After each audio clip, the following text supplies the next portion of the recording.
Hi, today we'll be talking about telecommunication in the 1920s, and we'll be comparing it to the modern communication technology.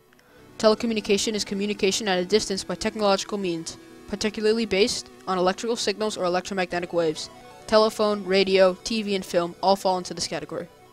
Firstly, we'll be talking about the most widely used communication device today, the telephone. A telephone is a telecommunications device that allows two or more users to have a conversation over long distances. A telephone converts sound, the human voice, into electronical signals suitable for transmission over long distances, and replays these signals simultaneously in an audible form to its user. The invention of this device changed the world. It was invented in 1876 by this guy, a Canadian named Alexander Graham Bell. Before telephones, people used birds, other people, or even drums to communicate. But when this guy came around, he would change the way people communicated forever. Okay, so in the 1800s to the 1900s, the telephone grew in popularity. It meant great things for Canada. But let's look a little bit deeper. The first tests occurred in Brantford, Ontario, with one-way transmission signals. This is what the first telephone looked like, with the mouthpiece in the middle and the earpiece on the side. The telephone underwent many adjustments and improvements after Reginald Fessendet's discovery in 1900. He was a Quebec-born inventor, and he did this while working in the United States. He sent his first voice message through air, rather than along wires. Rotary dial telephones were introduced in 1924 and made the usage of the telephone much easier. During the 1920s, very little people had access to the telephone, and only 1 in 4 families had a household telephone. However, by the early 1930s, 3 in 4 families had a telephone. With the number of telephone owners rising, especially on the East Coast, several hundred independent phone companies came into existence during this period. The rise of the competing companies in Nova Scotia and New Brunswick caused the Bell Telephone Company to withdraw from these provinces and expand into bigger territories. Impact of the telephone in Canada was immediate. It brought people together, especially those who lived in isolated areas such as the Maritimes and the Prairies. People were now able to communicate with their friends and family over long distances. Alright, radio is a great communication invention of the 1920s. Voices, music, sports, and news could now be broadcast across the country using radio signals. Before we get into detail, let me briefly explain how the radio works. As most of you already know, radio waves have the longest wavelengths in the electromagnetic spectrum, meaning they are very weak. Each radio system contains a transmitter and an antenna. They convert electrical currents into radio waves and vice versa.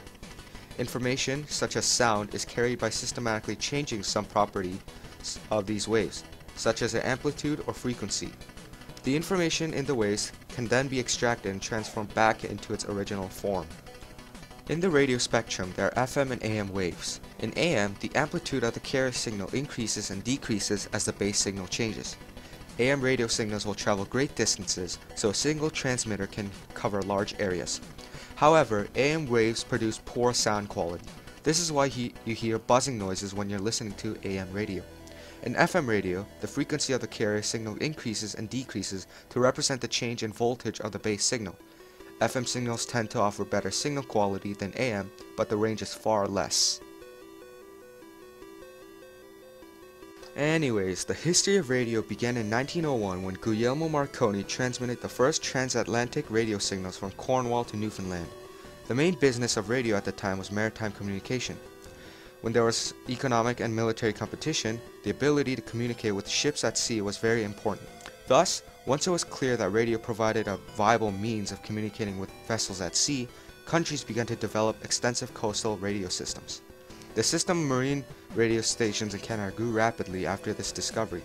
The research and development that took place in 1914 to improve the radio expanded its capabilities, that new applications became possible. Radio communication over land was used to link Canada's many remote regions and communities with the populated areas of the country and the world beyond. People living in isolated parts of the country were brought in touch with the big cities of the nation. The first radios were very quiet and had poor sound quality, so earphones were often needed. Before long, improved radios replaced the inexpensive battery-powered radio sets. In 1925, a Canadian electronics engineer named Edward Ted Rogers came up with the idea of creating a radio that could plug directly into an electrical outlet. Hence, he created the first batteryless radio. The fancier and the more expensive radios were built on elaborate wooden cabinets.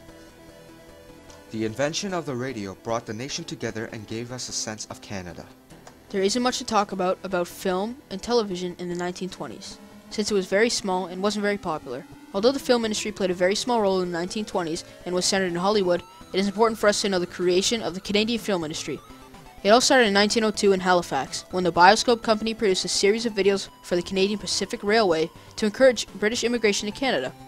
This continued for 30 years. In 1903, Leo Ernest opened the largest luxury theater in North America with over 1,200 seats.